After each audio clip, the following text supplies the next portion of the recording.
আজকে আমরা বাইকে করে কোথায় যাচ্ছি বলো তো? বলতে পারো কিনা দেখি।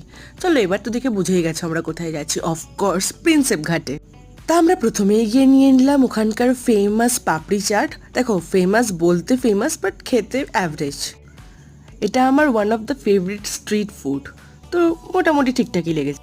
তারপরে নিয়ে নিলাম বিশাল ওভার প্রাইসড একটা পাওভাজি, 100 টাকার। খেতে মোটামুটি ভালোই, বাট তাও খুবই ওভার প্রাইস। আর যেহেতু আমরা সানডের দিন গেছিলাম, বিশাল প্যাকটা ভিড় ছিল প্রিন্সেপ ঘাটে। আর গঙ্গার ধারে গেছি, ঘটি গরম খাবো না তা কখনো হয়, তাই নিয়ে নিলাম 20 টাকার ঘটি গরম। ওখান থেকে সোজা চলে এলাম খিদিরপুরের ইন্ডিয়ান রেস্টুরেন্টে। অনেকগুলো স্ট্রিট ফুড খেয়েছিলাম বলে আমাদের খিদেটা সেরমভাবে পাইনি, বাট তাও ডিনার করতে হবে বলে আমরা নিয়ে নিয়েছিলাম 3টে চিকেন রোল আর 1 প্লেট ড্রামস অফ হেভেনের, আর যেগুলো খেতে সত্যিই খুব টেস্টি ছিল। পরে ডিনার সেরে চলে এলাম বাড়ি। টাটা।